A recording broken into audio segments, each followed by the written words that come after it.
Welcome to Mystic Realms Recap. Links are in the description below.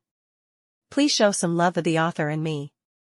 On to the show. As everyone ran for their lives, the ground under their feet trembled and several monsters joined their exodus.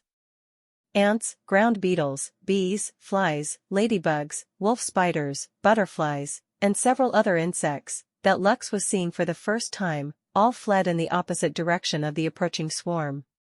A single red-striped predator mosquito was a monster that was far from being a threat. However, a swarm that numbered in the thousands was a different matter. It would only take 10 bites to paralyze a dwarf for an hour.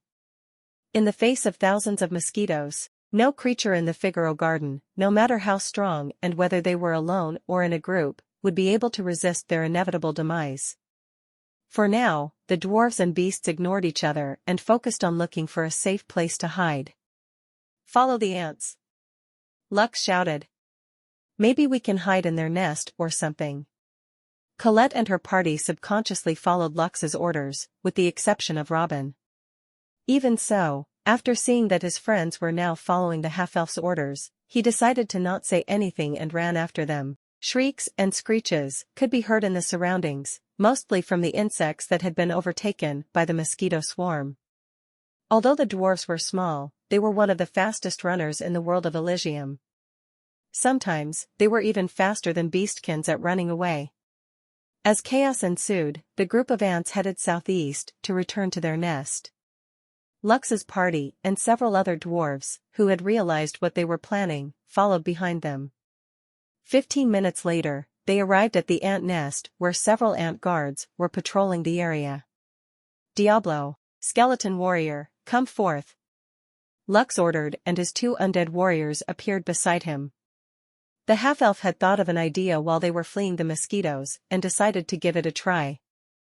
Colette and the others looked at Lux strangely, but the half-elf only told them to follow the ants inside the nest. Surprisingly, none of the ant guards stopped them and allowed the dwarves to enter their colony.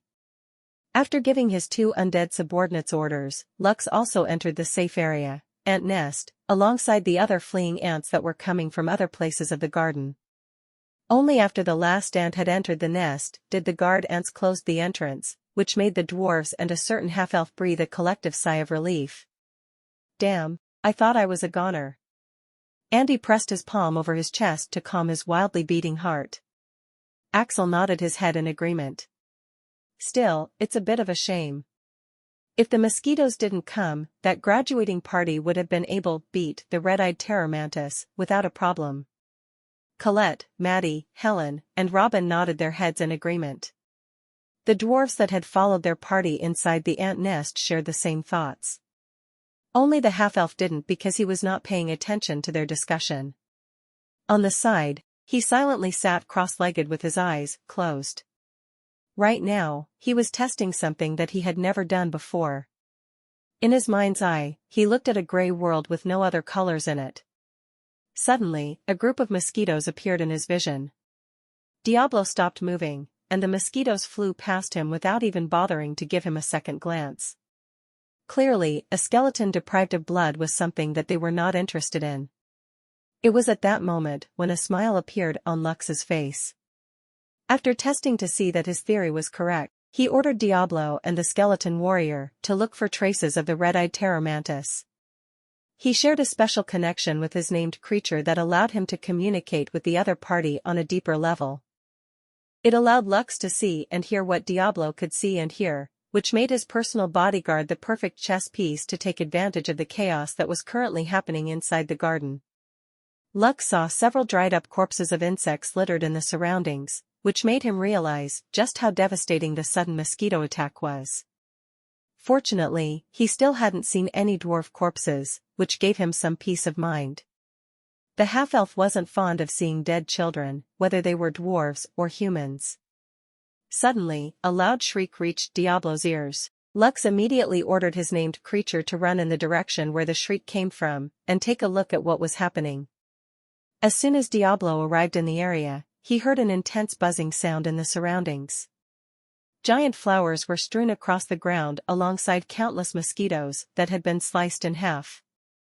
In the distance, he saw a weakened red-eyed terror mantis that was being swarmed by the mosquitoes. The terror mantis exoskeleton was very hard, so the mosquito bites couldn't make it past its defenses. However, that didn't stop the mosquitoes from trying to find an area they could penetrate with their blood suckers in order to incapacitate the strongest creature in the Figaro garden. After letting out a resounding shriek of frustration, the red-eyed terror mantis opened its wings and flew upwards. It then created powerful gusts of wind, which blew the mosquitoes away. Within the dense swarm of mosquitoes, a dozen black mosquitoes, that were 2 times larger than the normal red-striped predator mosquitoes, appeared. The half-elf had read all the monsters living in the Figaro garden from the Elysium Compendium and quickly recognized what they were. Obsidian spite mosquitoes, Lux thought as he observed the rank 1 monsters from afar. Their bloodsuckers were very sharp and strong enough to penetrate the red-eyed terror mantis exoskeleton. After seeing them, the red-eyed terror mantis immediately flew away. Its berserk state had already ended just a few minutes ago, and it was now in a weakened state. In addition to its poor condition, the red-eyed terror mantis also had a wound on its chest, which had been caused by the spearmen of the party that had fought against it earlier. When the mosquitoes were attacking its body, it made sure to cover its wound with its bladed claws, to prevent any of the mosquitoes from targeting a part where they could penetrate with their bloodsuckers. Naturally, the mosquitoes didn't let their prize get away and chased after the terror mantis. On the ground, Diablo and the skeleton warrior followed them persistently. The chase lasted for 10 minutes, until the weakened mantis finally crashed into a giant flower to help it break its fall. Knowing that it was backed into a corner, the terror mantis screeched and raised its bladed claws to fight to the death. The obsidian mosquitoes didn't attack it right away. Instead, the red-striped predator mosquitoes swarmed towards the alpha beast who was about to fall on its last legs. "Big brother, what are you doing?" Colette asked. "Are you tired from running?"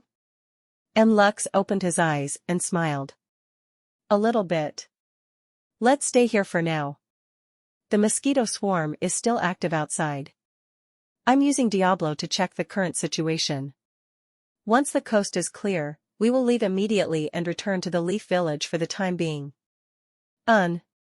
Colette nodded her head in agreement. After reassuring his party members, Lux once again closed his eyes and strengthened his connection with Diablo. The fight was currently getting more intense. The obsidian mosquitoes encircled the terror mantis and applying hit-and-run tactics, using the ordinary mosquitoes as cannon fodder. Their goal was to leave a paralyzing venom inside their prey until it no longer had the ability to resist. After cutting over 100 mosquitoes, the terror mantis movements gradually turned sluggish due to exhaustion. The stack of mosquito venom was starting to spread inside its body.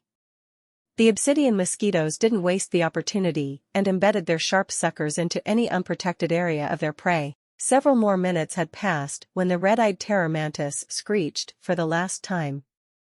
Its screech was filled with unwillingness and frustration as its body collapsed to the ground, paralyzed. After sending a few more ordinary mosquitoes to probe the fallen mantis, the obsidian mosquitoes finally went in to claim their prize. Lux watched as a dozen obsidian mosquitoes impaled the alpha monster's body with their sharp suckers and began drinking its blood. Their bodies glowed as they absorbed the high-quality blood of their prey, similar to how the dwarfs leveled up after reaching the limit of their experience bars. After who knows how long, the feasting of the obsidian mosquitoes finally ended. They then issued a series of buzzing sounds and flew northwards, followed by their underlings.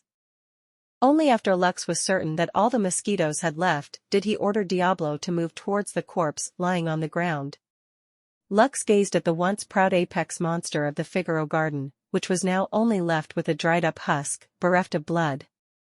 The half-elf didn't feel any pity for the alpha beast's demise. Instead, what he felt was excitement. He hurriedly ordered Diablo and the skeleton warrior to drag the corpse back to the ant nest where they were currently hiding. Since the mantis no longer had any blood on its body, it had become much lighter and the two undead didn't have any problems dragging it back to the nest in accordance to Lux's wishes. When the two faithful undead arrived at their destination, the entrance of the nest opened and Lux hurriedly came out to claim his prize. Colette and the other dwarves, who had followed the half-elf outside, gasped in shock when they saw the alpha beast's body laying in front of them. Big brother, isn't this the red-eyed terror mantis? Colette wasn't able to contain her surprise as she poked the dead alpha monster with her finger. Yes, Lux replied. The mosquitoes killed it a while ago, and I asked my undead to drag it back here. Lux couldn't hide the smugness on his face as he approached one of the strongest monsters in the beginner's zone. As he gazed at the dead beast in front of him, he had a feeling that if the alpha monster wasn't injured and in a weakened state, the mosquitoes wouldn't have dared to fight it head-on. Fortunately, it was. Lux even got its corpse, which was filled with treasures, for himself. The dwarves that had been with them weren't able to hide the envious looks on their faces as they stared at the terror mantis on the ground. The bladed claws of the terror mantis could be given to a blacksmith and crafted into a pseudo-unique weapon. Its exoskeleton could also be used to create an extremely rare armor that was durable enough to withstand most attacks from most of the existing beasts that could be found in the beginner's zone. The true prize, of course, was its beast core, which gave people additional stat points and a chance to acquire one of the red-eyed terror mantis skills. The alpha beast had 3 skills, which were Fury Slash, Gust, and Berserk. Any of those skills would prove useful even in the late apostle ranks. This was why most dwarves performed the graduation ceremony before leaving. It would be helpful for their future journeys to acquire the beast cores of the alpha monsters in their respective beginner zones. Seeing the envious and greedy looks coming from the dwarves around him, Lux decided to use the ring that his grandma Vera had given him before he left Wildguard Stronghold. The ring was called Enchanted Beast Ring, which allowed him to store the corpses of monsters of any size. The only downside was that it could only store 10 monsters at a time. Even so, it was still a wonderful item that allowed its owner to carry their quarry back home, without worrying about hiring manpower for transport. Lux pressed his hand over the monster's corpse and activated the ring. Immediately, the terror mantis disappeared, leaving nothing behind. The half-elf was quite satisfied because he was able to take advantage of the current situation and even profited a lot from it. This reminded him of what his grandma Vera had told him about fishing in troubled waters. Although he felt a little bad for the party that had challenged the red-eyed terror mantis earlier, he didn't feel guilty about taking the alpha monster for himself. After all, he wasn't the one responsible for the mosquito swarm, nor was he the one that killed their prey. He was merely a bystander that happened to find the corpse, pick it up, and take it back home. No one could find fault in what he did because if other people were in the same shoes as him, they would have done the same. Unfortunately, things didn't go the way Lux had planned after returning to the Leaf Village. The dwarves that had seen his exploits had spread the news to their friends. Naturally, this reached the ears of the dwarf party that had fought tooth and nail with the alpha monster before the mosquito swarm invaded, which gave Lux a headache. After all, he now had to think about how to deal with the aftermath. In the plaza of the Leaf Village, Lux stood still as he faced the group of 6 that fought against the red-eyed terror mantis. Their leader, Frederick, had his arms crossed over his chest as he looked up at the half-elf who was taller than him. I heard that you brought back the corpse of the red-eyed terror mantis after it was killed by the red-striped predator mosquitoes. Is this true? Frederick asked. Yes, Lux answered. However, the ones that dealt the killing blows were the dozens of obsidian mosquitoes, which were all rank 1 monsters. Frederick nodded his head in acknowledgement. I know that you were not in the wrong, and simply took advantage of the situation, but it still didn't sit well with us.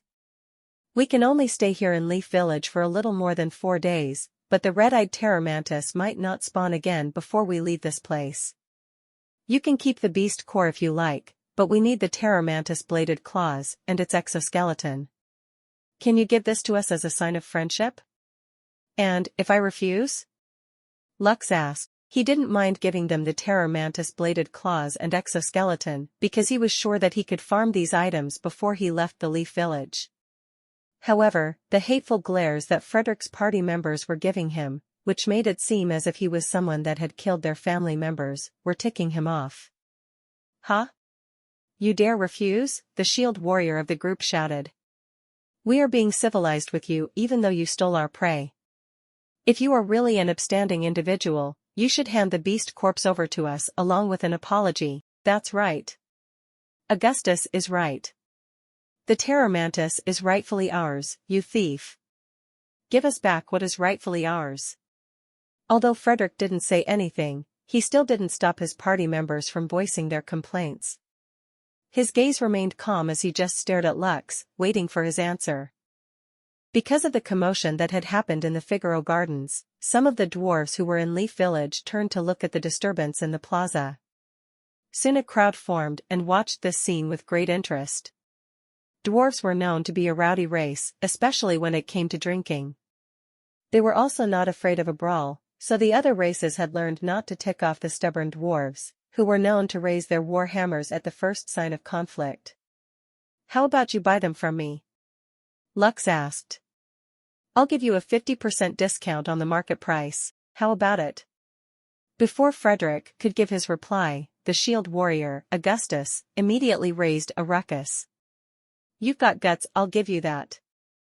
Augustus shouted with a sneer. Selling something that originally belonged to us? Is this how half-elves operate? Bastard. Scum. Thief. The dwarves in the crowd that had encircled them were starting to murmur to each other. Colette's group had also arrived at the scene and looked at the half-elf and Frederick with frowns on their faces. Frederick, are you bullying my big brother? Colette immediately stepped forward and stood between Lux and the party leader of the Shadow Tempest with her arms crossed over her chest. Although you were the ones that fought against the terror mantis, the ones that killed it were the mosquitoes. Meaning, it no longer belonged to any of you. How dare you gang up on Big Brother like this? Oi, little girl from the Golden Slayer family, it is best if you stay out of this. Augustus didn't back down as he glared at Colette. Both of them were children of ducal families in Solais. Although their territories were far from each other, the world of Elysium allowed the dwarfs from Solais to appear in the dwarven lands ruled by the dwarven kings. This allowed these families to get to know each other, and form strong connections even though their territories were far apart. HMP. You think you can scare me, you pig? Colette shot back. Come. I'll smash your face with my mace. Lux hurriedly grabbed the little girl who had already taken out her weapon and was raring to fight against the shield warrior who was looking down at her in disdain. Clearly, Colette wasn't a match for the shield warrior, but she still made her stance known because she couldn't just sit and watch on the side as Lux got bullied by other dwarves. Calm down, Colette, Lux said as he tried to pacify the adorable girl whose cheeks were puffed up like a hamster. Deep inside, he felt very touched because the other dwarves in the crowd were looking at him as if he was their common enemy. After spending some time with Colette and the others, Lux had almost forgotten that he was the only half-elf in this beginner village that was filled with dwarves. In a conflict between two races, it was only normal for every race to back their own. How do you want to settle this? Lux asked Frederick, who had kept his silence from the start of the conflict. Frederick gazed at him with a serious expression as he unsheathed his sword. A duel. If we win, you will give us the terror mantis bladed claws and exoskeleton. And if I win? Lux asked. Frederick didn't answer right away. Instead, he looked at his party members to see if they had other opinions. All of them nodded their heads at the same time. Actually, he had already told his party about his plan to duel Lux if the negotiations didn't turn out the way they wanted. Naturally, since this was a duel, they also needed to give something in return to make it fair in front of everyone. A favor, Frederick replied. We will owe you one favor that you can ask of us when you meet us again in the future. According to his grandma, dwarves were known to honor their promises. This was why, when dealing with other races, most people would use dwarves as intermediaries in negotiations. They knew that the dwarves would uphold their part of the bargain. A favor? What if I ask you to explore a dungeon with me, and I get all the loot? You're still willing to do that favor? We are dwarves. We will honor our word without fail. The dwarves, who were watching from the side, all nodded their heads in acknowledgement of Frederick's words. Fine, Lux said as he patted Colette's head. Since you want a duel, I will give you one. What are the rules? Frederick smiled. All you need to do is defeat me. And me? Augustus interjected. I also have a say in this. So you need to defeat me too. Frederick and Augustus were both apostles now, which meant that among the dwarf children in Leaf Village, they were the strongest. They also did an investigation about Lux's history and background and found out that he had only recently arrived in the beginner's village. Since that was the case, there was no possible way for Lux to win against them in a one-on-one battle. After all, they were stronger than him. At least, this was what they believed, so they decided to go with a duel to make it look fair to everyone. Also, they were technically on the moral high ground, so no one would bat an eye and call them bullies. Big brother, you can't beat them, Colette grabbed Lux's hand and looked up at him. They are already apostles. They're way stronger than you. Lux smiled as he crouched down and whispered something in her ear. Don't worry. I fought the Dark Draugr, remember? I can handle them just fine. Colette's eyes widened in shock, because she had almost forgotten about Lux's bodyguard, Diablo. Although the skeleton wasn't as strong as an apostle, a 2-versus-1 battle would still prove difficult for someone that had just become an apostle. Okay. Colette nodded as she returned to where her party members were. Don't lose to them, big brother. Lux gave her a thumbs up as he stood up. He knew that the majority of the dwarves didn't like him, but that was fine. Duels that were held in town were quite safe, because there was a universal law that prevented deaths from happening.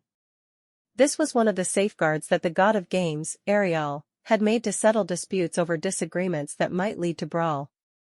Of course, both parties must accept the duel for this feature to work. Anyone who started a fight in any of the villages, towns, and cities without declaring a duel would be treated as a criminal and captured by the guards that patrolled these territories. Frederick declared a duel invitation directed to Lux, and almost immediately, a small orb of light appeared in front of him. The young swordsman pricked his fingertip with a dagger and dropped a drop of his blood on the floating orb to signal his intention to start the duel. After receiving his blood, the orb flew towards Lux. Summoning Oathbreaker, Lux did the same and dropped his blood on the orb, signaling his agreement to the duel. I recognize this duel, a voice filled with divinity said. The fight will begin in 30 seconds. Make your preparations. A countdown timer appeared on the surface of the orb, signaling that the duel was about to start. Lux equipped his relentless warrior armor, which made Frederick and Augustus arch their eyebrows. They had not seen this set of armor before. When the countdown reached 10 seconds, Lux pointed Oathbreaker towards Frederick and smiled. Don't get surprised when you lose, okay? Lux said with confidence. I won't be surprised, Frederick replied as he pointed his own weapon at Lux. That's because I won't lose. Duel start. As soon as the glowing white orb declared the start of the duel, both fighters swiftly clashed against each other. They exchanged exactly 3 strikes before backing away, as they appraised the ability of their opponent. How can this be? Frederick was shocked after exchanging blows with Lux. He's almost as strong as me. Just like everyone else, the leader of the Shadow Tempest thought that since he had already stepped into the apostle rank, the battle would easily end in his favor. However, after gauging the strength of his enemy, he realized that although he was still stronger than Lux, the gap between them wasn't that big. As expected, I can fight him head-on. Lux smiled as he scanned the dwarf in front of him. This kid needs to be taught a lesson. The half-elf stomped his right foot on the ground, preparing to charge at his opponent. However, before he could even take another step, he felt a magical fluctuation coming from Frederick's left hand, seemingly aimed at him.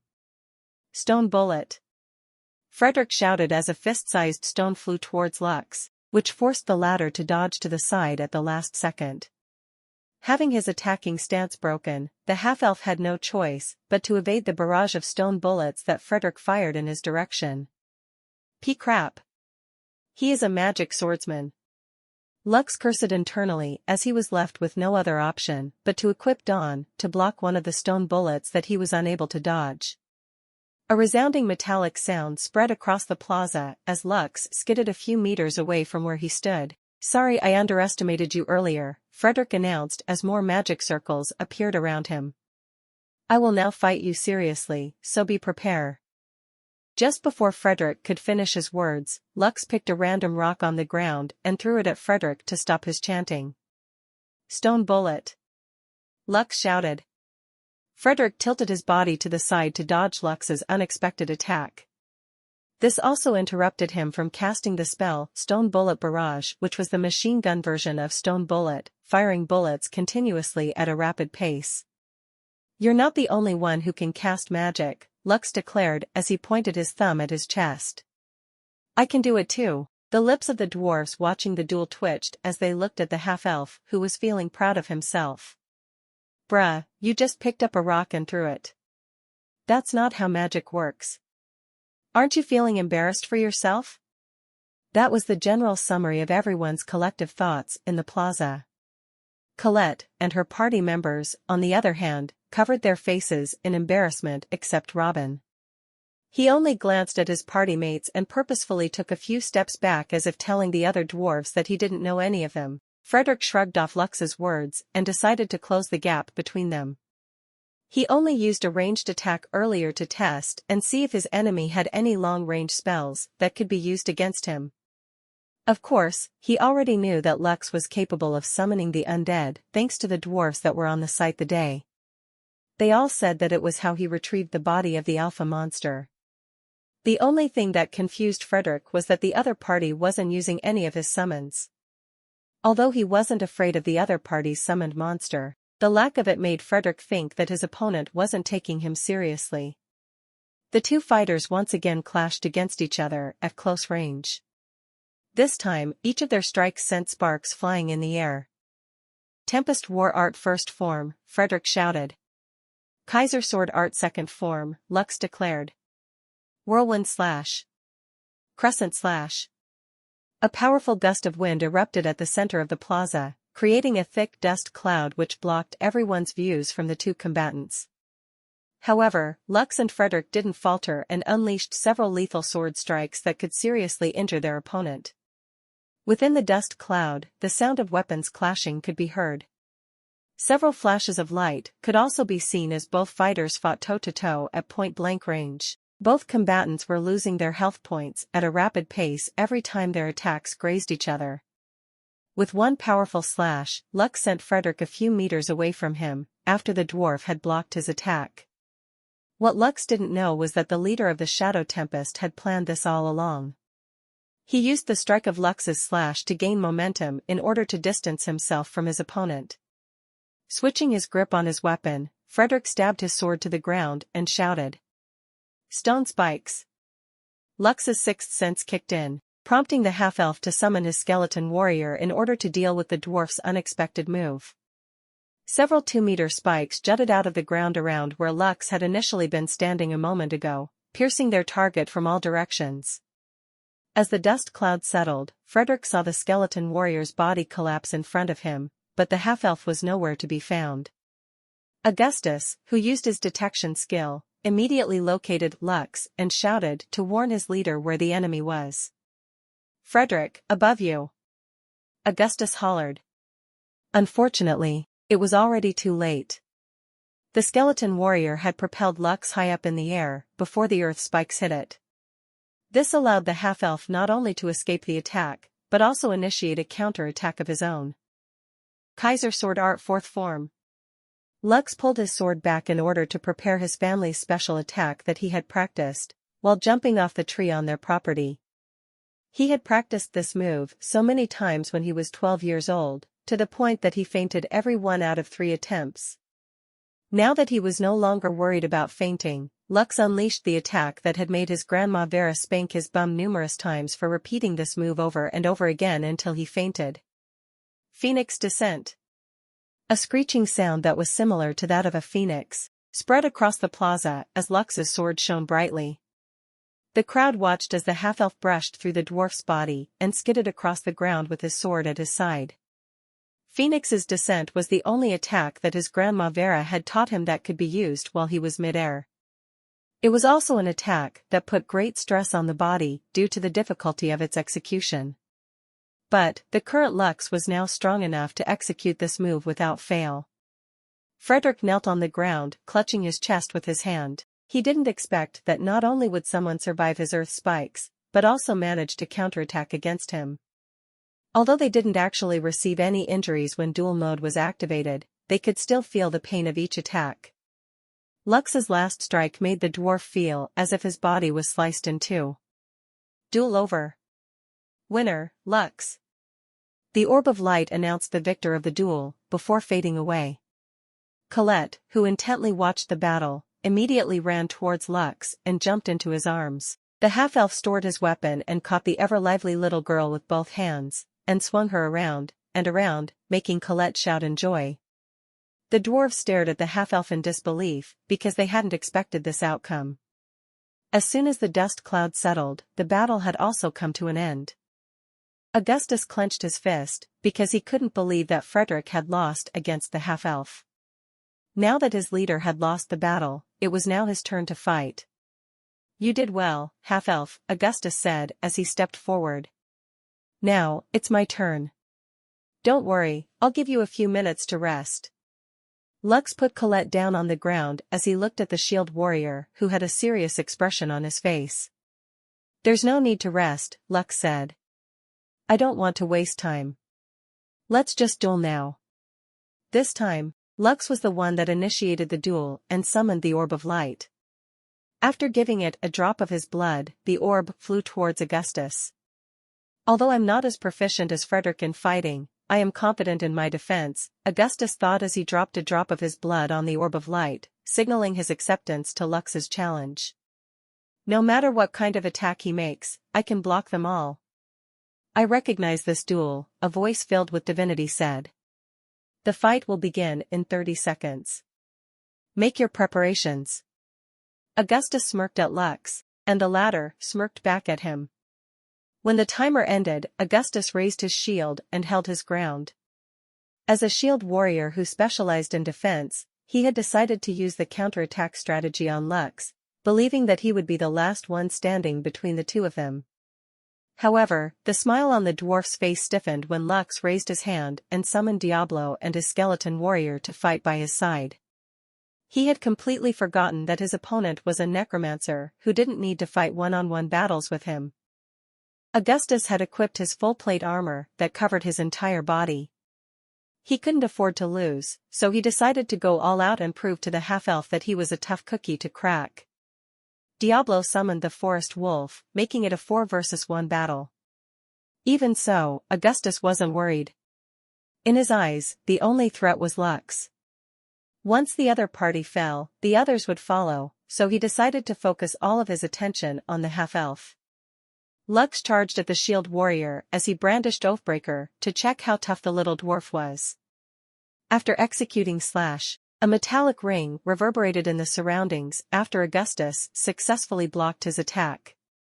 Diablo, the skeleton warrior, and the forest wolf also took this opportunity to attack the shield warrior from all sides.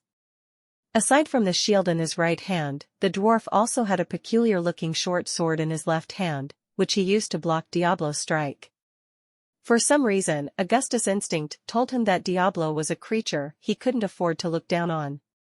After successfully blocking Lux's and Diablo's attack, the forest wolf's jaws clamped down on the shield warrior's head. At the same time, the skeleton warrior slashed at the dwarf's body. The forest wolf's teeth weren't able to penetrate through the helmet it had bitten on. The skeleton warrior was no different as its attack didn't even put a dent on Augustus' armor.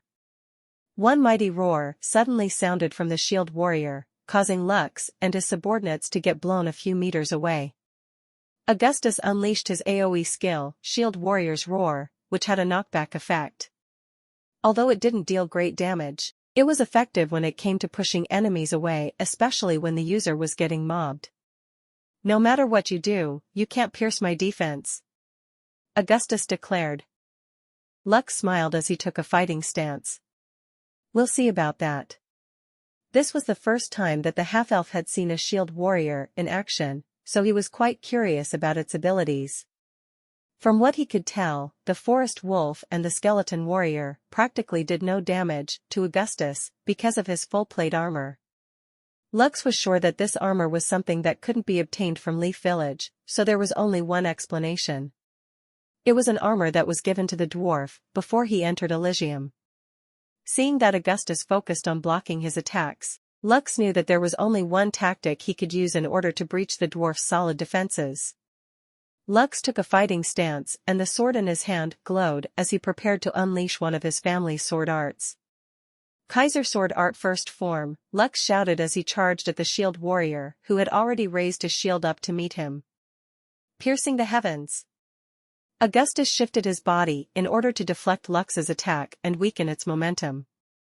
However, just before he could properly block the half-elf's attack, a moan of pain and pleasure escaped his lips. Diablo had positioned himself behind the dwarf and stabbed Augustus' bum. Although the dwarf was wearing a full plate armor that covered his entire body, Diablo's attack dealt ethereal damage. It was an elemental damage that was similar to a spiritual attack that ignored all defenses. Diablo's attack had penetrated Augustus' weak spot, which made the latter cry out in pain and pleasure. Lux didn't continue his attack because the dwarf had already collapsed on the ground, with his hands covering his backside. I concede, Augustus said as he rolled on the ground towards his party members. Duel over. Winner, Lux. All the aspiring shield warriors who were watching the battle unconsciously covered their backside. For some reason, they could feel Augustus' pain. All of them shuddered as they looked at Diablo, who was looking at his sword in a weird manner. Augustus had already unequipped his plate armor and returned to his normal attire. Beads of sweat could be seen in his forehead as he endured the pain that persisted in his backside. It was at that moment when a black shadow covered his body. The shield warrior looked up only to see Diablo looking down on him. This made Augustus' body unconsciously shudder as he backed away while shielding his backside with both hands. The battle is already over, Augustus stated in shame and embarrassment. What do you want? Diablo ignored him and simply walked toward the panicking dwarf who was frantically hiding behind Frederick. Without another word, Diablo reached out to touch Augustus' robe and did the unthinkable.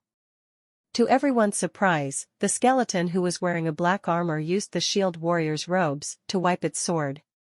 Although it was hard to tell the facial expression on the skeleton's face, everyone could vaguely feel the trace of disgust in Diablo's face, as he wiped Tranquility's tip zealously. Lux didn't know if he should laugh or cry at his named creature's actions. Just like everyone else, he was also caught off guard by Diablo's act, which showed that it was a very intelligent creature. After making sure that his weapon was now clean, Diablo patted Augustus' head before walking towards its master, Lux. The half-elf knew that he had to defuse the situation, so he decided to settle things in a peaceful manner. That was a good fight, Lux said with a smile. Although we all started off on the wrong foot, everything can be settled if we all sit down and talk in a civilized manner. Since you want the bladed claw and the exoskeleton, I am willing to sell it to your party at a 90% discount of the market price. You can buy the bladed claws for 5 gold coins and the exoskeleton for 3 gold coins. How does that sound? Frederick knew that Lux was trying to settle things peacefully, so he readily agreed to his condition.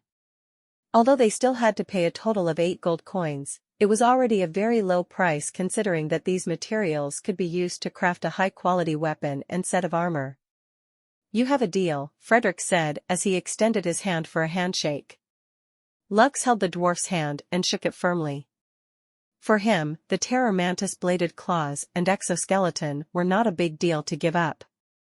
Anyway, he could simply hunt the terror mantises at his leisure when Diablo and his other summons achieved a higher rank. Making the dwarves his enemies for materials that he could hoard in the future was simply not worth it. This was why he decided to take a step back and give Frederick and the Shadow Tempest party a way to resolve the issue without escalating things. After the successful trade, Lux took Colette and her party members to the inn to eat. Robin politely declined, using the excuse that he still had things to do, and left without waiting for anyone's reply. Colette and the others watched him go with a sigh because they were used to Robin always doing things at his own pace. Lux didn't think much about it and herded the Golden Slayers off to eat and drink to their heart's content. In a house located inside Leaf Village. Find any information that you can about the half-elf, Robin ordered the dwarves who were kneeling in front of him. I want to know everything about him. Now, go. Yes, sir. All the dwarves left the house and headed in different directions. Since their master had given them an order, they would fulfill it to the best of their abilities. Lux von Kaiser, Robin muttered. Just how did you arrive here in the kingdom of Guelven? Just what is your goal? Robin was very wary of Lux, because his father had warned him that associating with children from other races would just lead to trouble.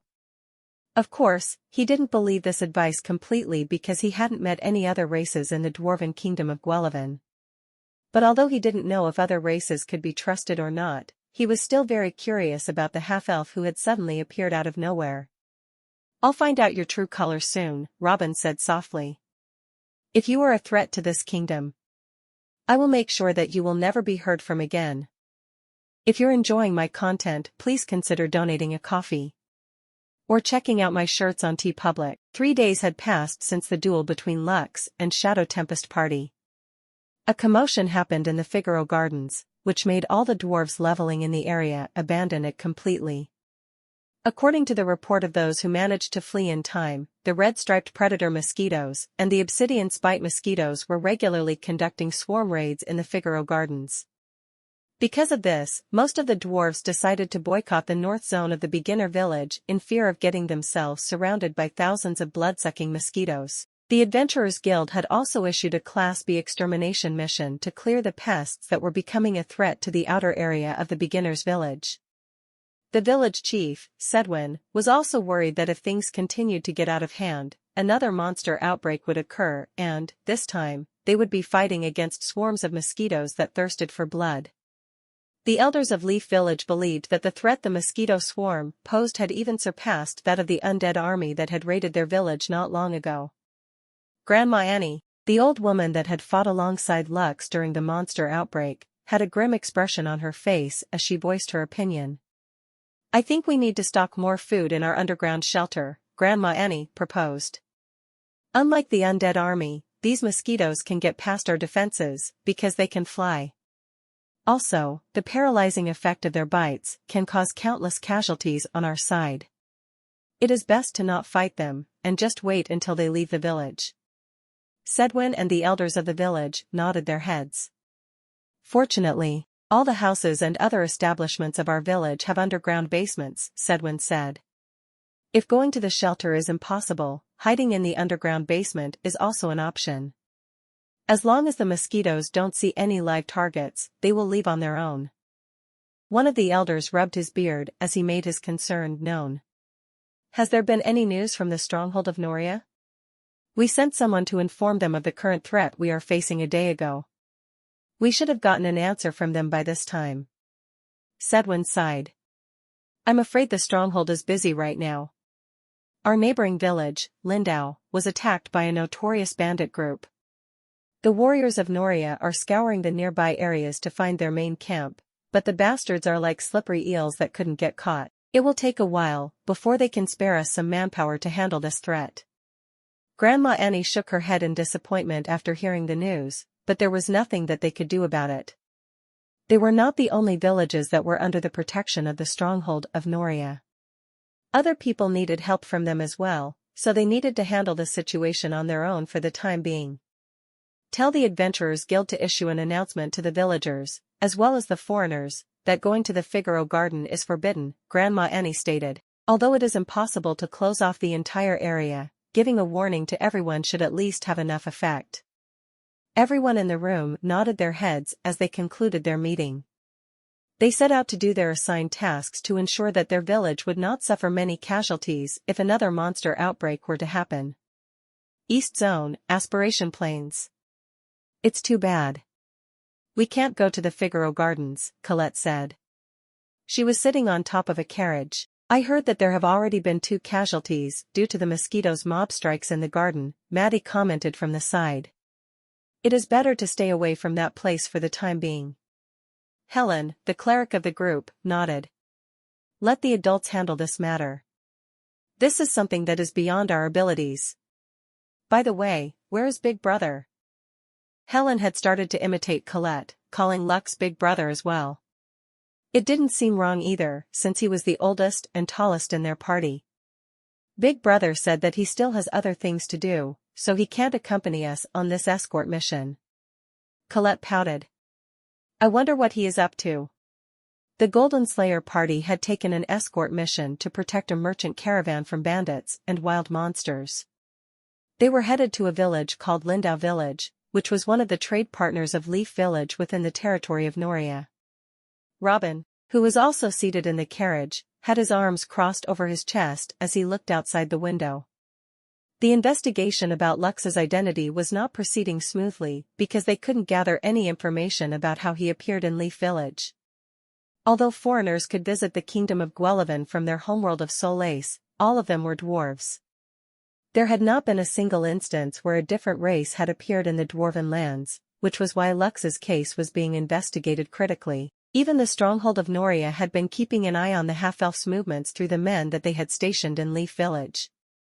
As Colette's party continued their journey, the half-elf who didn't accompany them was busy getting chummy with the ants inside the Figaro garden. Using the Elysium Compendium as a translator, Lux communicated with the ants while he hid in their underground colony.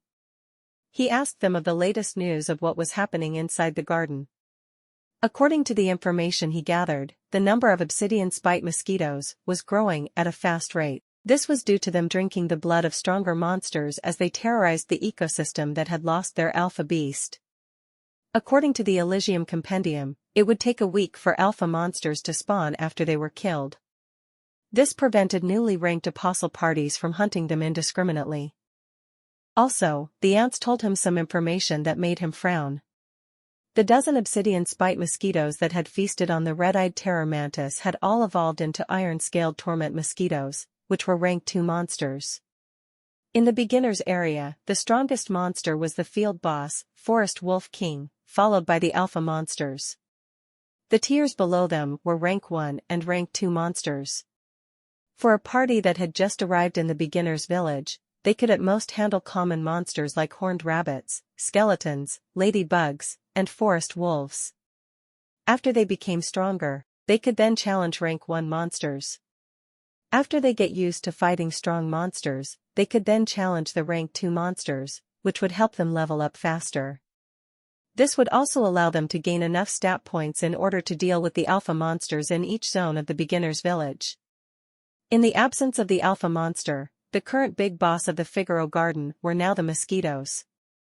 No creature within it would dare to poke their noses out while these bloodsuckers were becoming more and more active in their territory. While Lux was chatting with the ants about mundane things, Diablo gave him a mental message which made the half-elf grin. I knew it. Lux thought as he gave an order to his named creature. This is the perfect opportunity to farm points. Lux was different from the Elysians and Soleans. He didn't get experience points through killing monsters. He received points directly after absorbing beast cores and finishing quests. Right now, no dwarfs were loitering in the Figaro gardens, which made this the perfect spot for him to loot the goods that the mosquitoes left behind. The mosquitoes only cared about blood. They would immediately leave the body of their prey once all of its blood had been sucked out of its body. What did this mean? It meant that Lux could get beast cores without having to do anything. Diablo and the skeleton warrior would scout the areas where the mosquito swarm had just passed through. He got the information about the monster raids from the ants, who shared information through their colony. With such a powerful information network, which covered the entirety of the Figaro garden, aiding him, Lux could collect beast cores without any problems, even if the mosquitoes were still active in the area. After all, Diablo and the skeleton warriors were just walking bones. As long as they didn't actively attack the mosquitoes, the swarm would just leave them alone. This created the perfect opportunity for Lux to collect beast cores and materials which he could sell back in Leaf Village to earn coins. Of course, the ants also got some benefits from cooperating with Lux. They had agreed into a 70-30 split. 70% goes to the ants, while 30% goes to him. The Figaro Garden was a very big place, and Lux understood that he couldn't cover them all. This was why he had made the ants his business partners for a win-win scenario. His skeletons would scout the area to tell them if the coast was clear. After that, the ants would then send their scavenging parties to haul the dead bodies of the monsters back to their colonies. This partnership allowed the ants to safely stock up on their food sources, without worrying about being targeted by the troublesome mosquitoes that could poke them to death. Lux would then get 30% of the beast cores of rank 1 and 2 monsters, as well as their materials after the ants had collected their bodies.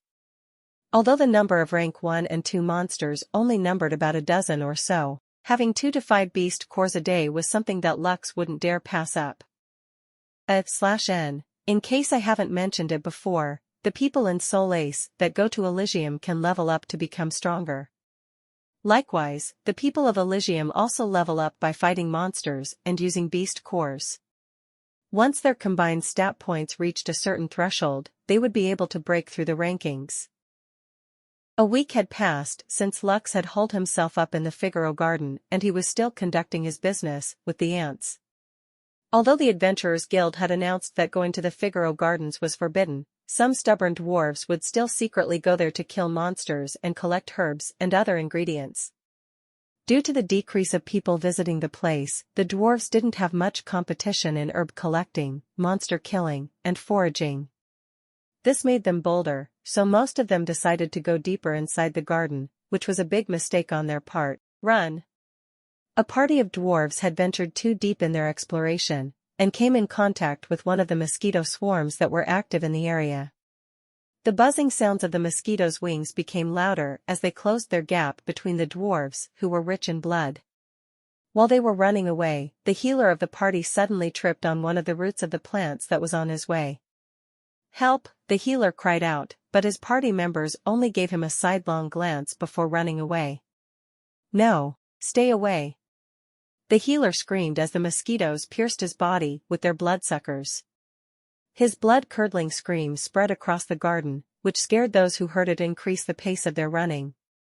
The ranger of the party, a girl with long brown hair, had been enduring the sudden pain in her ankle as she ran with all of her might, but she had finally reached her limit. She fell face first on the ground as tears streamed down her eyes. The dwarf girl knew what fate awaited her, but there was nothing else she could do. "No, I don't want to die," the girl shouted. "Mama! Save me, Mama!" It was at that moment when her body was grabbed by something, making her scream with all of her might. Her screaming only lasted for only a brief moment, before it disappeared completely. "Shit! We shouldn't have come," the leader of the party cursed internally. "We should have only stayed on the outskirts. I have been too greedy." No matter how much he cursed himself, it was already too late. Another scream echoed in the garden, which made the leader subconsciously shudder. He had asked his teammates to spread out in order to increase their chances of survival. However, the screams he just heard sounded close to his location. It only meant one thing, and that was that the monster swarm was hot on his trail. Using everything he had, the dwarf ran as fast as he could like there was no tomorrow. Even though he could already feel a stinging pain in his chest, he ignored it and only ran as fast as he could. This allowed him to widen the gap between him and the mosquito swarm. A few hours later, he would come to discover that he was one of the only 3 survivors of his party of 6. The dwarf girl, who had sprained her ankle earlier, hung limply in Diablo's arm. He had discovered her crying when he was exploring the area where the mosquitoes were currently active. Naturally, Lux ordered Diablo to save her, as well as one of her companions that was nearby. After running for a few minutes, Diablo saw the skeleton warrior, carrying an unconscious dwarf boy in his arms. The two immediately headed to one of the ant holes that were scattered around the Figaro Gardens to hide from the mosquito swarm that was still hunting the members of the dwarf party. Although they wanted to save more dwarves, there were only 2 of them, and the things they could do were limited. After running in the underground tunnel for half an hour, The two undead finally arrived at a wide cavern where Lux was waiting for them. Unlike the unconscious dwarf boy, the ranger was awake and saw everything that had transpired. After arriving at the cavern, Diablo handed the ranger to Lux, while the skeleton warrior laid the unconscious boy to the ground. "Are you all right?" Lux asked. The ranger nodded. "Just a sprain, but I'm mostly all right. Thank you for saving me." "You're welcome," Lux replied as he gently laid her on the ground to tend to her injuries. The half-elf deftly removed the ranger's boots from her feet before taking out a healing potion from his storage ring. He poured half of the bottle's contents on the swelling ankle before checking the other dwarf's condition. The dwarf girl watched Lux tend to her companion and felt gratitude welling up in her heart. Deep inside, she felt relieved that she was able to survive this incident. If Diablo hadn't come to her rescue, she might have already turned into a dried husk right about now, and would never see her mother ever again. After delivering the two dwarf children, Diablo and the skeleton warrior once again left the ant nest. They would look for the girl's other party members and bring them here to see if they could still be saved. Even if they were dead, Lux ordered them to bring their corpses back inside the ant nest, so that he could return them to Leaf Village. Later, they could be taken back home to Solais, to be given a proper burial. A few hours passed, before Diablo and the skeleton warrior returned. The ranger girl turned pale after seeing the remains of her companions, who were bereft of blood. She covered her face with her hands and sobbed. Lux watched this scene with a sigh. The Figaro Gardens was currently an off-limit zone, and this dwarf party thought that they were strong and smart enough to survive it. Unfortunately, they thought too highly of themselves, which led to this tragic ending. Half an hour later, the unconscious boy awoke from his slumber. What followed next was a screaming fit after he saw what remained of his companions. It took a while for Lux to calm the panicking dwarf. Fortunately, in the end, he regained his composure. "Stay here for the time being," Lux said to the two surviving dwarves, before placing the remains of their companions inside his black coffin. The coffin could store dead and dying humanoid creatures inside them, but Lux couldn't use its main ability because he hadn't met the necessary requirements. Also, he didn't want to do it as well. If he were to turn the dwarves into undead, he was sure that every dwarf in Leaf Village would hate him, even if his intentions were good. Since that was the case, the least he could do was bring their bodies back to the village and let their friends return them to Solais to get buried. "A swarm is currently active near the exit of the garden," Lux said to the two dwarves after receiving Diablo's report. "We will return to the village once they decide to return to their nest." The two dwarves could only nod their heads as they sat and hugged their legs while staring at the small fire that Lux had made to cook some barbecue skewers made from horned rabbit meat. "Thank you for saving me," the dwarf boy said after a while. "My name is Glenn, 13 years old. I am a third son of a viscount in the Dwarven Empire of Avarith. I will do my best to repay your kindness in the future." The dwarf girl raised her head as she stared at Lux with an embarrassed expression on her face. She had completely forgotten to introduce herself to the half-elf after he had saved her. "My name is Megan. 14 years old." Megan bowed her head. "I'm only of commoner birth, but I thank you for saving me. I can't give you a reward because my family is poor, but if there's any way I can repay you, just ask. I will do my best to return the favor." Lux nodded as he also introduced himself to the two dwarves who were looking at him with grateful expressions on their faces. Lux said. "I don't need any repayment. I just did what needed to be done. I'm sure that if you were in my shoes, both of you would have done the same." Glenn and Megan lowered their heads. They felt ashamed because back then, they only thought about saving themselves, and didn't care if their comrades were going to die or not. After all, they were just a temporary party that was made out of necessity. Lux didn't know what the two dwarves were thinking as he took 2 skewers from the fire pit and gave them to the two of them to eat. "Eat first," Lux stated. "Both of you will need your strength when we leave this place." The two dwarfs thanked Lux for his generosity and ate the barbecue in silence. The half-elf was about to give them more when his sensitive ears picked up a buzzing sound coming from one of the tunnels leading to their cavern. Seeing the look of concern on Lux's face, the two dwarfs frowned.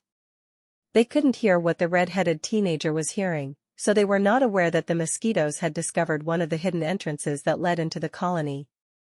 "Both of you stay here," Lux said as he ran towards one of the tunnels to help the ants resist the invaders. Right now, he and the ants were allies, so it was only natural for him to extend his help during their time of need. Glenn and Megan glanced at each other before nodding their heads at the same time. They stood up and ran after their savior. Although they didn't know what had caused Lux to have that anxious look on his face, they were sure that it was not something good. As soon as Lux arrived near one of the entrances leading to the colony, he could see several ants and mosquitoes already fighting against each other. Dozens of mosquitoes led by an iron-scaled torment mosquito, rank 2 monster, and 4 obsidian spite mosquitoes, rank 1 monster, started to clash against the defenders. Fortunately, the ants weren't pushovers. Although they were pacifists, when push came to shove, they were willing to fight back against any invaders. The guards of the ant nest, which were the horned army ant, rank 1, spat formic acid at the mosquitoes that attempted to enter their domain. The red-striped predator mosquitoes shrieked in pain after their bodies were drenched in acid. The obsidian spite mosquitoes, on the other hand, received minor injuries, but they were still capable of battling. Only the iron-scaled torment mosquito was unaffected by the acid sprays that fell on its body. It boldly impaled one of the defender ants with its spear-like bloodsuckers and started to suck its blood. The ants screeched in anger as they called for backup within their colony. Soon, more horned army ants emerged and started to bombard their foes with formic acid. Due to the overwhelming difference in numbers, the numbers of mosquitoes decreased drastically. Even the obsidian spite mosquitoes couldn't escape the army's advance. The only problem was the iron-scaled torment mosquito, whose body was resilient to the acid sprays that the ants were shooting at it. After seeing that all of its bodyguards had died, the iron-scaled torment mosquito planned to make its escape, but the ants were adamant to prevent it from getting away. They had blocked the entrance leading outside of their nest, effectively trapping the last invading monster within. The ants had climbed the walls and the ceiling of their nest, and lunged at the invader who was trying its best to remain in the air. However, after several ants had taken hold of its body, it lost its ability to fly, and fell to the ground. It was at that moment when the ants showed their superiority as they mobbed the scaled torment mosquito like a bunch of gangsters out for blood. Shrieks and screeches emerged from the cavern as the ants bit, pulled, and tore the mosquito apart. When the helpless mosquito had lost its ability to fly, 3 ants that were 2 meters tall emerged from the depths of the ant nest. Lux knew the name of this ant species because he had seen them while traversing the countless passages of the underground maze that had been built by the ants. Armored jaws, Lux muttered as he saw the rank 2 defenders of the ant colony. The bodies of these ants were as hard as steel. Using their powerful mandibles, they grabbed hold of the iron-scaled torment mosquito's body and tore it apart. Lux watched this scene unfold with a calm expression on his face. The reason why he was confident in having the ants become his business partners was due to the fact that they were the true overlords of the Figaro Garden. The mosquitoes were scary because they numbered in the tens of thousands, but it didn't mean that they could beat the ants which numbered in the hundreds of thousands. When talking about superiority between the two races, the ants were clearly the winner. If not for their pacifist attitude, they would have long become the true rulers of the Figaro Garden. After the battle, the ants carried the bodies of the mosquitoes back to their queen so she could feast upon them. They also carried off the bodies of their fallen comrades, which they would bury at a specialized location called the Graveyard of the Ants. Earlier, Lux wanted to help, but when he saw that the ants didn't need it, he held his hand and simply watched the battle unfold. Glenn and Megan looked at the dead mosquitoes with lingering fear because they knew that if it weren't for Lux's help, they would have died a very painful and horrific death. Lux approached one of the guard ants and took out his Elysium compendium to communicate. After getting the information he needed, he bid the ant goodbye and signaled for Glenn and Megan to follow him. "This tunnel will lead us to the surface. It is also the entrance that the mosquitoes use to infiltrate the ant nest, Lux explained. But you don't have to worry. The mosquitoes in this area have all been killed, so it is safe to use this passage to return to Leaf Village. The two dwarves nodded in understanding. Diablo, come forth, Lux ordered. Skeleton warrior, you come here as well. Immediately, a black knight and a skeleton warrior appeared in front of him. Check the entrance and the surrounding area for any mosquitoes, Lux commanded. Make sure to extend your search to ensure that the path towards Leaf Village doesn't have any danger. Diablo and the skeleton warrior nodded their heads as they ran towards the surface. Several horned army ants walked past Lux and the two dwarves to resume their duties in guarding their nest. The three followed behind the ants because it would be safer that way. After a quarter of an hour of scouting, Diablo informed the half-elf that the coast was clear and no threats were in sight. Hearing his trusted subordinate's report, Lux led the two dwarves back to Leaf Village without encountering any monsters along their path. Thank you for saving me again, Glenn bowed. I promise to repay this favor in the future. Me, too, Megan said firmly. I will return this favor. Lux nodded. Please, take care of the bodies of your comrades and return them to their families. Glenn and Megan sadly nodded their heads because this was the least that they could do for their party members that had fallen in battle. Glenn. Megan. Thank goodness you are alive, a dwarf shouted as he ran in their direction. Glenn and Megan looked at their party leader, Amon, with sad expressions on their faces. When the latter had told all of them to separate, they knew that it was the only way to increase the number of survivors in their party. They simply couldn't fight against hundreds of mosquitoes at the same time. Doing so would only lead to a pointless death. As the dwarf neared their location, Lux unloaded the bodies of the three dwarves that he had placed inside sacks to be brought back home in Solais. Oman, this is Lux, Glenn said after the three had their reunion. He is the one who saved us and brought the bodies of our friends back to us. Oman's face paled after seeing the three sacks on the ground. After having escaped the mosquito's pursuit, the dwarf had kept on blaming himself for what happened to his party members. He really thought that he was the only one that survived and was ridden with guilt. Before seeing Glenn and Megan, Oman had already resolved to go back to the Figaro garden to find the bodies of his party members and give them a proper burial. Thank you, Sir Lux, Oman bowed his head. If there comes a time that you will need my help, just say a word. Even at the cost of my life, I will help you to the best of my ability. Oman tapped his chest 3 times with his closed fist. This was a gesture that dwarves did when they made an absolute pledge to someone with their life on the line. Lux looked at the dwarf who had blonde hair and brown eyes who was looking at him with a serious expression on his face. Understood, Lux replied. If there will really come a time when I will need your help, I will not hesitate to call you. After spending time with the dwarves, the half-elf already understood how serious they were when it came to pledges. Because of this, he accepted Oman's promise because it was the right thing to do. Just return the bodies of your friends to their loved ones, and do not step into the Figaro gardens again for the time being, Lux stated. The environment there is too dangerous for you kids. Also, do not throw your lives away because of greed. We only have one life. Treasure it and live it to the fullest. Lux bid the dwarfs goodbye and returned to the inn. He had stayed in the Figaro gardens for a week, and he hadn't had a good sleep for the past few days. Also, he needed to take a bath badly, so he decided to take the rest of the day off. As he walked towards his inn, he thought about his own party mates that had accepted an escort mission.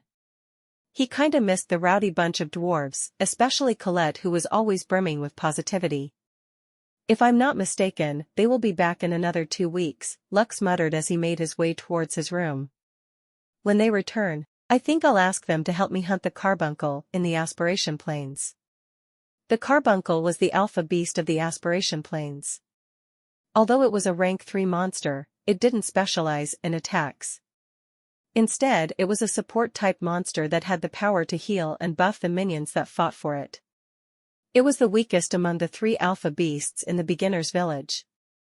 Lux was confident that if they all worked together, they would be able to hunt it down without any problems. All of you, please be safe, Lux said softly as he looked to the east where Lindau village was located. I can't wait to go adventuring with you guys again. 26 beast cores. That was the total number of beast cores that were currently in Lux's possession. One of these cores belonged to the alpha beast, red-eyed terror mantis. The half-elf looked at these cores, not with happiness, but with a serious expression on his face. He was torn whether he should use these cores to upgrade himself or to upgrade his summons. If Lux chose to use these beast cores for himself, he wouldn't be able to add any points to his existing stats anymore because it would kick him out of the beginner's zone. The half-elf knew this, but there was one more thing that was making him hesitate, and that was not knowing what skills could be learned from the beast cores. If he used the cores for his summons, he would no longer have the chance to learn the skills from them. Although the chances of learning a skill from a beast core was small, the possibility still existed. This was why he was hesitant to not use them to strengthen himself. Soul book, Lux muttered as he raised his hand. Immediately, his soul book appeared. The half-elf then checked his stats to see what he could do about his current predicament. Name, Lux von Kaiser. Age, 16. Race, half-elf. Rank, none. Health, 960/960. Mana, 940/940. Strength, 46, +3. Intelligence, 46, +1. Vitality, 31. Agility, 34, +3. Dexterity, 31, +3. Free stat points available, 35. Special abilities, Skill Evolution, EX, Mana Drain, EX. Active skills, Power Shot, / Dark Arrow, Passive skills, Enhanced Fortitude. Elysium Copper Coins, 170.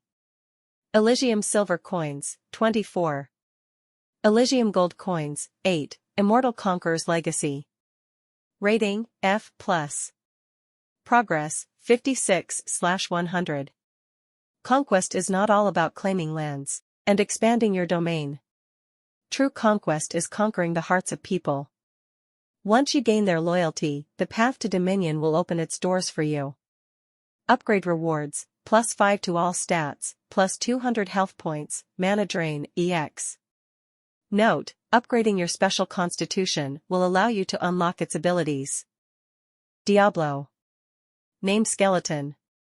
Skeleton Fighter. Rating, D, Mana, 10. Progress, 40/100. Skeleton Warrior. Rating, F+. Mana, 5, summons one Skeleton Warrior to fight for you.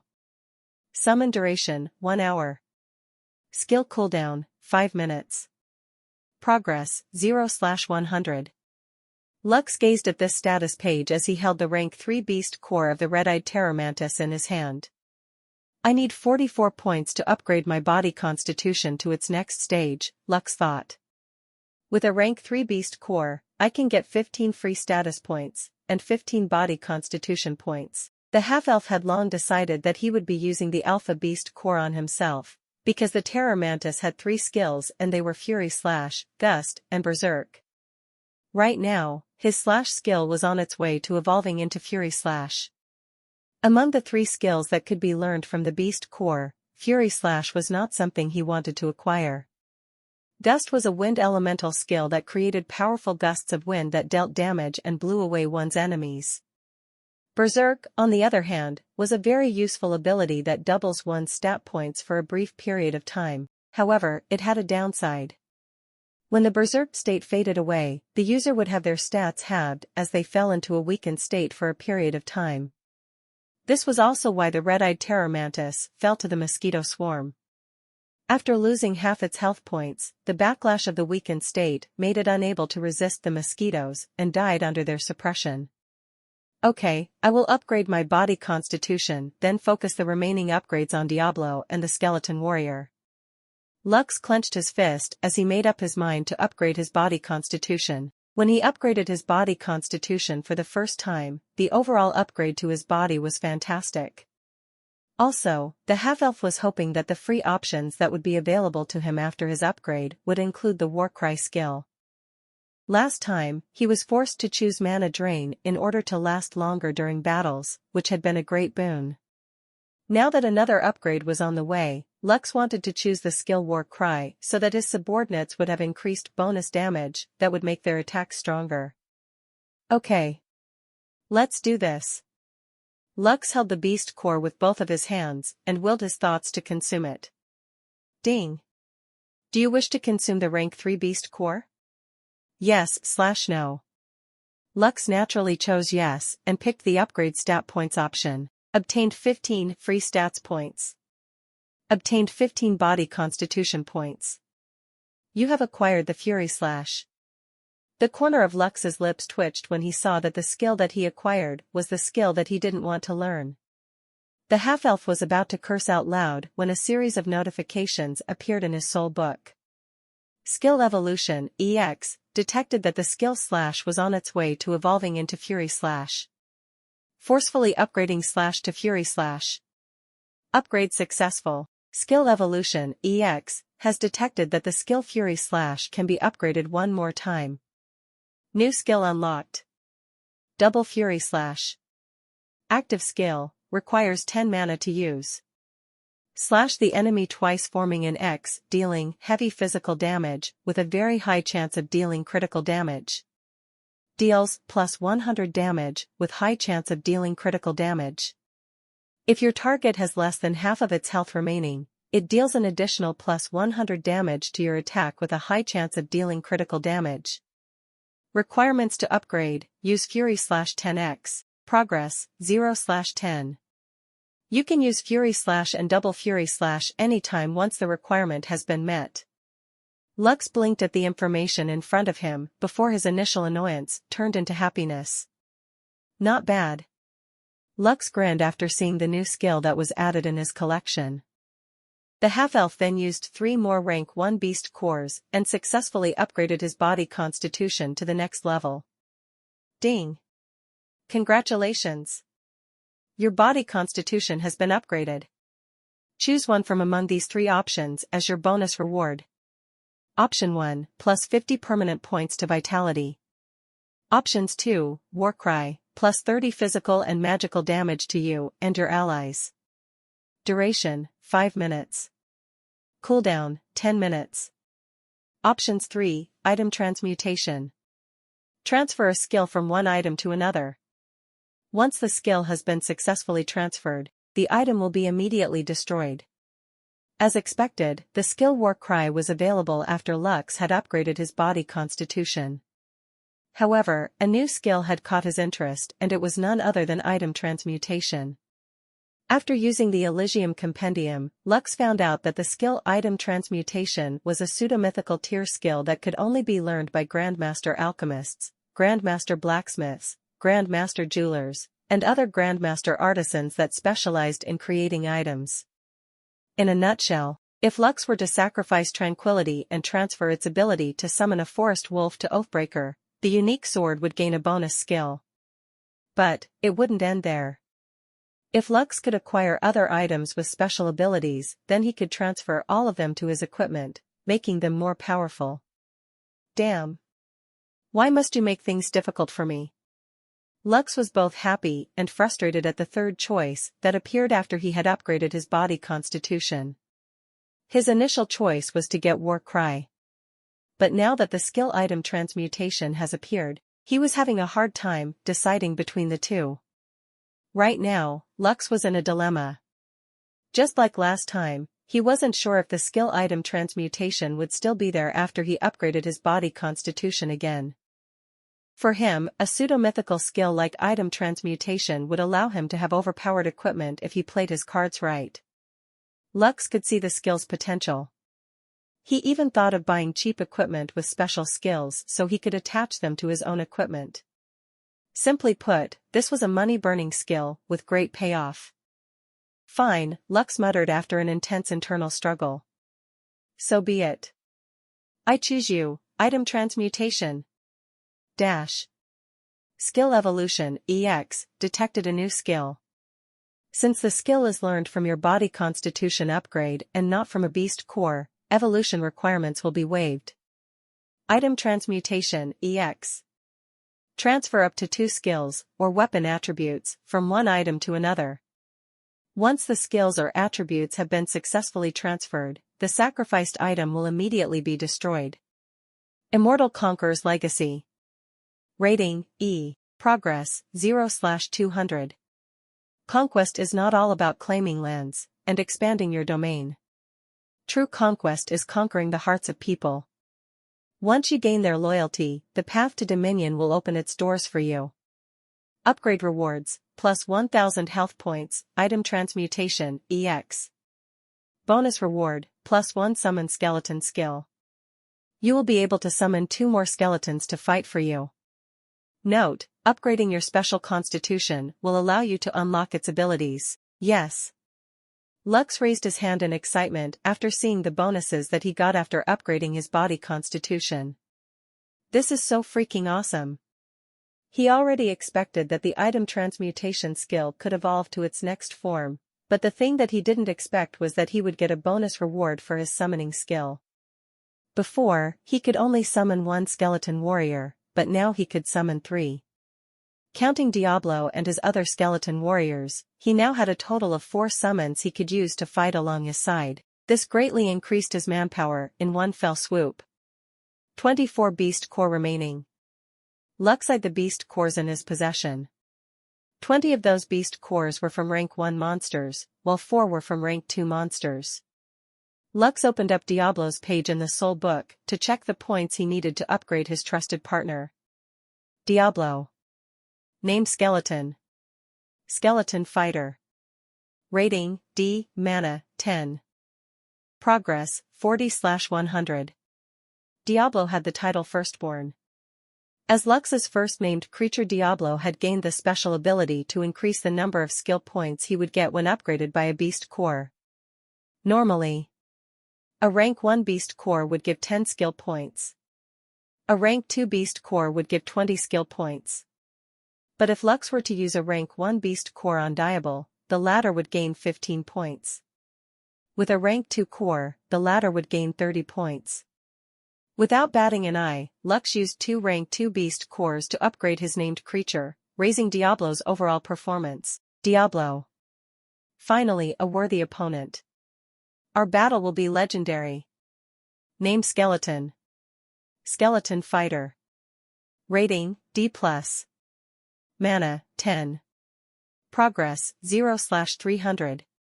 Health, 1275/1275. Mana, 840/840. Attack, 70-95, plus 20 damage from Tranquility. Attack type, ethereal damage. Strength, 43, plus 1. Intelligence, 42. Vitality, 41, plus 2. Agility, 42, plus 2. Dexterity, 42, plus 2. Defense, 75, plus 100 defense, new. Title, Firstborn, Squad Captain, new. Active skills, slash, heavy slash, new, bone spear, new. Passive skills, parry, tactician, improved dodge. Note, this skeleton is going to be the next pirate king. Lux nodded his head in satisfaction. With the upgrade, Diablo's strength had officially broken through the apostle grade, which was equivalent to a rank 1 monster. Not only that, Lux's named creature also acquired several bonuses like increased defense, a new title, 2 active skills, and 1 passive skill. Squad Captain. Increases the attack and defense of any unit under the named creature's command by 20%. Bone Spear. Mana, 10. Throws a spear made of bones at a target. Deals plus 100 damage to target. Has a medium chance to deal critical damage. Skill cooldown, 30 seconds. Improved dodge. Enhances the chance to dodge any attack during battle. The title, Squad Captain, came at the right time, Lux said as he rubbed his chin. Without War Cry, I have no way of increasing the damage of my undead summons. This skill will have to do for the time being. Now, it's time to upgrade my skeleton warriors. Lux preferred quality over quantity, but since his body cultivation had given him additional manpower free of charge, he would use it to his full advantage. Lux consumed 10 rank 1 beast cores, bringing his stash of cores to 12. Choose which path of evolution you wish to take. Option 1, summon 4 skeleton warriors to fight for you instead of 3. Option 2, upgrade summon skeleton skill to summon skeleton fighter. Skeleton fighters? Isn't this Diablo's current class? Lux muttered as he looked at the 2 options available to him. I need to make them stronger, so skeleton fighter it is. Summon skeleton fighter. Rating, E+. Mana, 5, max summons, 0/3. Summons 1 skeleton fighter to fight for you. Summon duration, 1 hour. Progress, 0/100. After upgrading the skeleton warrior to skeleton fighter, it had also gained the passive skill parry, which allowed it to deflect attacks, then follow up with a counter-attack. Lux used 10 more beast cores to upgrade his skeleton fighters one more time, bringing his stockpile of beast cores down to 2. Choose which path of evolution you wish to take. Option 1, summon 4 skeleton fighters to fight for you instead of 3. Option 2, allow skeleton fighters to use basic tactical formations in battle, allowing them to effectively fight as a team. Option 2 it is. Lux chose the second option without batting an eye. Teamwork was important in any battle. The half-elf understood this concept. With Diablo as the squad captain of the group, they would be able to launch effective attacks against their enemies, and use their numbers as an advantage. Summon skeleton fighter. Rating, D. Mana, 5, max summons, 0/3. Progress, 0/200. Summons 1 skeleton fighter to fight for you. Summon duration, 1 hour. Health points, 250. Attack, 20 to 35. Active skills, slash. Passive skills, parry. Note, your skeleton fighters will gain great improvements on their next upgrade. Lux sighed after looking at his soul book. He already knew that being a necromancer would require him to use many resources. Unlike most of the other job classes which only required others to strengthen themselves, Lux needed to constantly upgrade his skills, which allowed his minions to become stronger separately. He knew that this path would be a difficult road to travel, but he had already made up his mind to go through with it until the end.